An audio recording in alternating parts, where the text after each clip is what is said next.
Olá bebezinhos e bebezinhas, tudo bom? Bem-vindo ao canal Física Filé.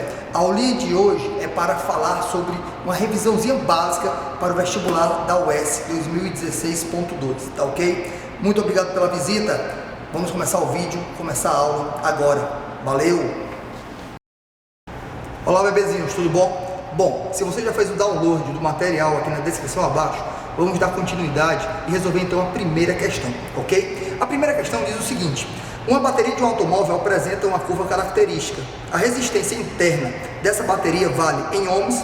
Bom, o que é a bateria de um carro? A bateria de um carro é um gerador, ele vai gerar uma voltagem para o carro. Então, tá de cara, nós vamos usar a equação do gerador. E a equação do gerador obedece à seguinte denominação: voltagem U, a voltagem que você vai utilizar, é a voltagem produzida, que é chamada também de força eletromotriz, menos R vezes I. Esse R é um R minúsculo para representar uma resistência interna.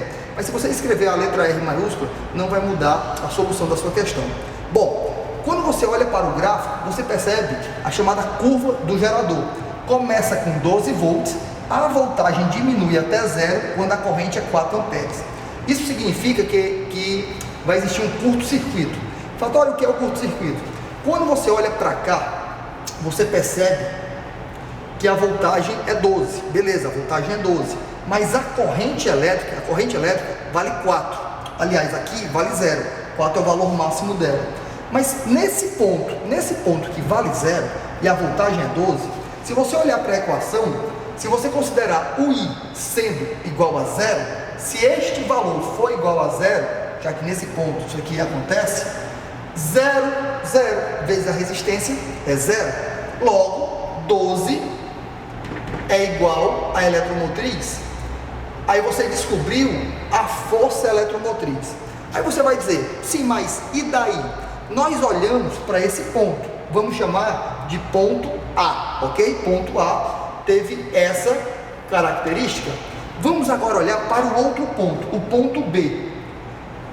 E vamos repetir a mesma coisa. Mas fatório, o que é que vai mudar? O que vai mudar agora, no ponto B, é que na hora que você escreve voltagem igual a eletromotriz menos RI, onde esse R normalmente é minúsculo, ok? Agora, aqui a voltagem é 0. Você bota o 0 aqui. A eletromotriz, você descobriu que é 12 menos R vezes o I. Novamente o R, vamos escrever de forma minúscula. E o I aqui vale 4. Só que todo esse produto está subtraindo. Se você jogar para o outro lado, fica R vezes 4 igual a 12. R é igual a 12 sobre 4. E a nossa resistência vai ser 3 ohms, que corresponde, no caso, ao item D, a opção D, ok? Se vocês quiserem copiar, basta dar uma pausa aqui, olha a solução e daqui um pouco a gente continua, beleza? Valeu! Olá bebezinhos, vamos agora começar a segunda questão, isso mesmo, a segunda questão, bem clássica da UES, ela adora circuitos elétricos. E a questão diz o seguinte: o esquema abaixo apresenta um gerador e um receptor. Determine o valor da corrente elétrica I em amperes no circuito acima. Bom, quando você olha para o circuito, ele não diz quem é o gerador e quem é o receptor. Aqui tem 9 volts, aqui tem 3 volts. Poxa, quem vai gerar tem que gerar mais, né, para que o receptor, no caso, receba. Não existe a possibilidade desse aqui ser o gerador, gerar 3 para esse receber 9. Não tem essa possibilidade. Logo, esse é o gerador e esse é o receptor. Mas, fatório, para que essa coisa de identificar quem é o gerador e quem é o receptor?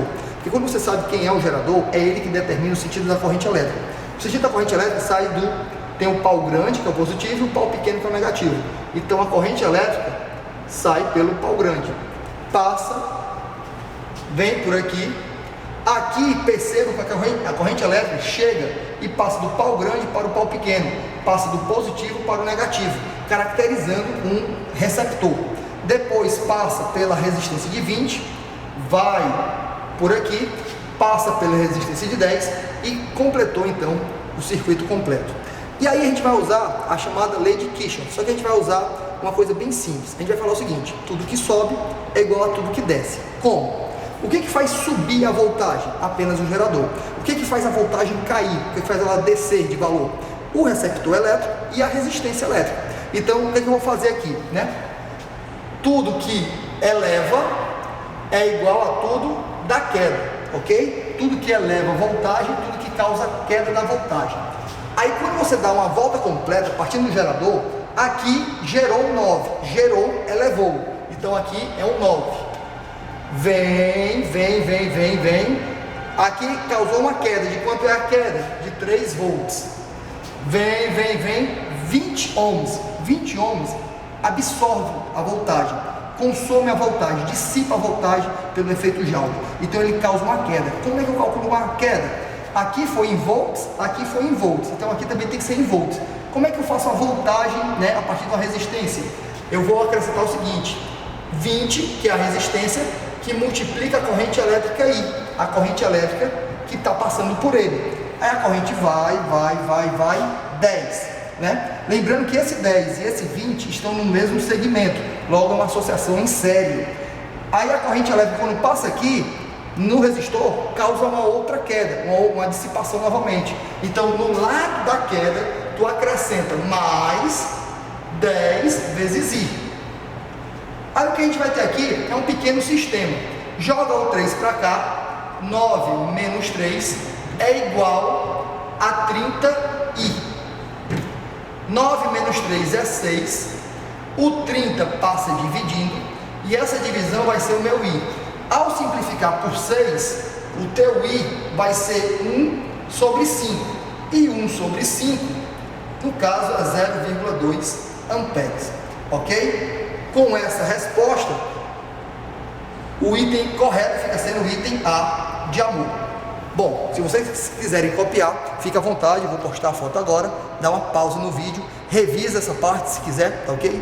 A gente volta já com a terceira questão. Valeu! E aí, bebezinhos, vamos dar continuidade? Terceira questão agora, outra clássica da UES, eles adoram colocar questões de magnetismo, normalmente teórico na primeira fase, normalmente. E a terceira questão diz o seguinte: a figura abaixo representa um condutor retilíneo percorrido por uma corrente elétrica I, conforme a convenção indicada. O sentido do campo magnético no ponto P, localizado no plano da figura, é... Bom, para resolver essa questão, nós vamos usar a chamada regra da mão direita. Regra da mão direita, onde o dedão representa a corrente elétrica. Veja que a corrente elétrica está para cima, então o nosso dedão aponta para cima. Vamos imaginar que esse fio, você pudesse agarrar esse fio. Vou representar aqui pelo pincel azul. Com o dedão para cima, você segura o pincel azul. Na hora que você segura o pincel azul, você vai perceber que os seus dedos, os dedinhos, onde estão? Aqui estão. Os dedinhos vão entrar pela direita e sair pela esquerda, arrodeando, fazendo contorno, né? Arrodeando o fio. É fatório. Então, o dedão para cima, você segurando o pincel, representando o fio, né? Na hora que você segura, os seus dedos entram. Então, entram pela direita. Como é que você representa o campo elétrico entrando pela direita? O sinal de entrando, certo? Você vai representar com um xizinho.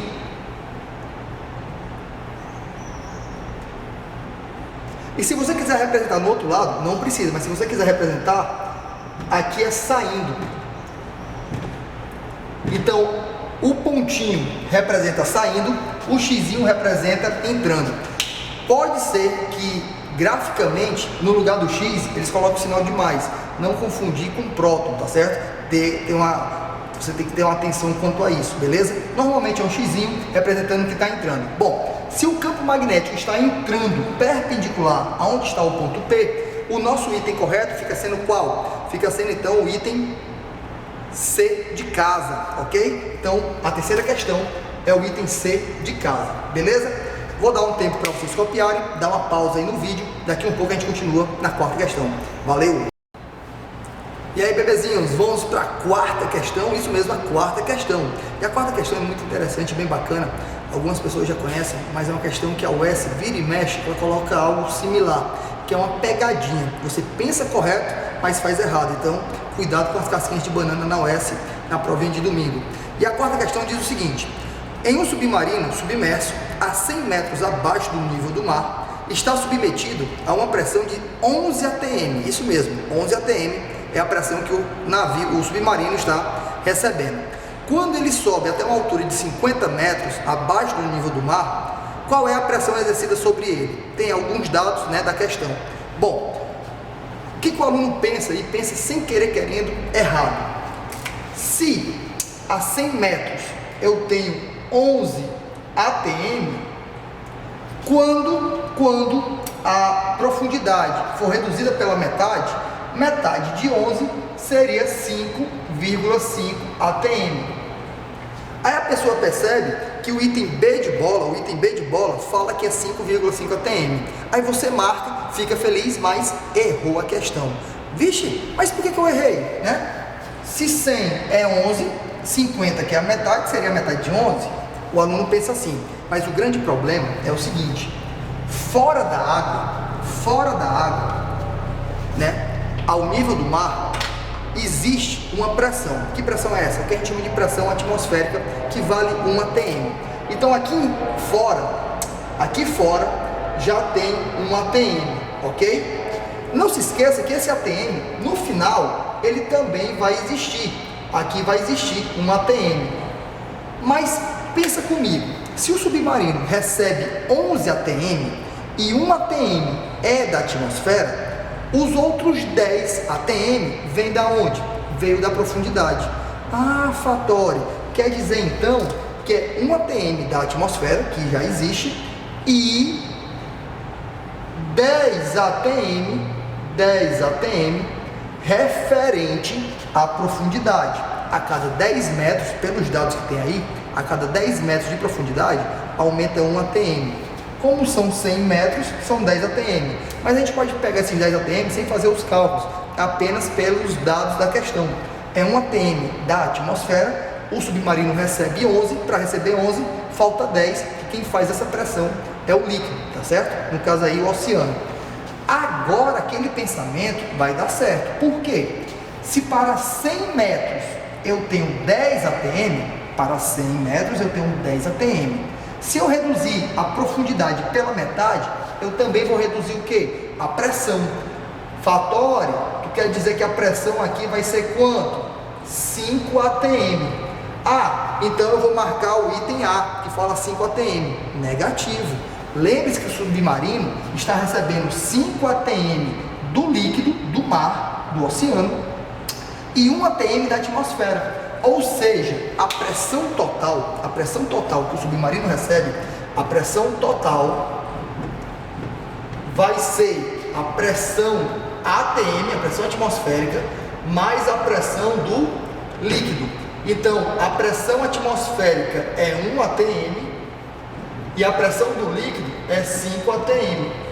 Então, a tua resposta é 6 atm, a pressão total que o submarino recebe, ok? Então a pressão total que o submarino recebe é 5 do líquido mais 1 atm da atmosfera, totalizando 6, e o item correto fica sendo o item C de casa, ok? E aí, bebezinhos, vamos lá? Estamos na quinta questão, tá certo? E uma questão muito bacana que a UES vira e mexe coloca é sobre temperatura, né? Termologia, tá certo? Alguma coisa do tipo.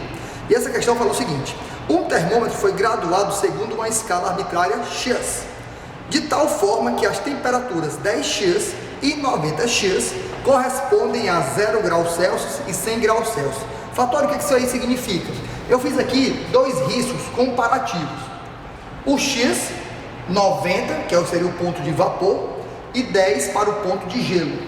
E aqui Celsius, né? Uma unidade já conhecida, 100 Celsius equivale a 90x, 0 Celsius equivale a 10x. E a pergunta é, bebezinhos e bebezinhas, a temperatura X, que corresponde a 50 graus Celsius, será? Bom, o que a gente vai fazer? Ele quer uma temperatura equivalente a 50 graus Celsius, aqui na unidade X. O nosso objetivo é calcular o X da questão. Como é que nós vamos fazer isso? Nós vamos fazer aqui a chamada comparação. Como? x, e essa variação de x para 10, essa variação é x menos 10, igual, no outro lado eu vou fazer a mesma coisa, 50 para 0, vai ficar 50 menos 0, porém, eu vou dividir este lado e este lado também, e eu vou dividir por quem? Pelos valores pré-fixados. Como assim? 90 até 10, de 90 até 10 teve uma variação, 90 menos 10, ok? Aqui do outro lado vai ficar 100 até o 0, 100 menos 0. Continuando aqui em cima, x menos 10 é x menos 10. Porém, 90 menos 10 dá o 80.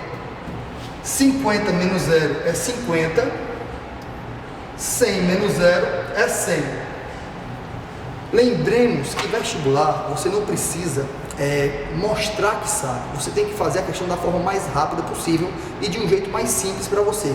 Se você prestar atenção, os 50 e o 100, os 50 e o 100, eles podem ser simplificados ou divididos. Tipo, 50 dividido por 100 dá 1 sobre 2. Se você fizer isso, olha que coisa bacana. X menos 10 é igual a 80 sobre 2. O 80 que estava dividindo passou multiplicando. Multiplicando no caso 1. X é igual a 80 dividido por 2 dá 40.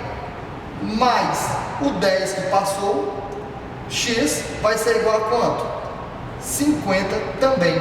Então, nossa temperatura em x também vai ser 50. E o item correto fica sendo o item C de coração. Beleza? Valeu, bebezinhos. Copiem aí rapidinho. Voltamos já já com a sexta questão.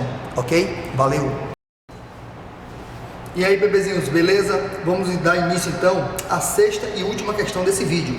E diz o seguinte, a sexta questão: um alarme de incêndio funciona com uma barra que, quando dilata, aciona um circuito que dispara o alarme. O coeficiente de dilatação linear do material da barra é α igual a 10 elevado a menos 2 graus Celsius elevado a menos 1.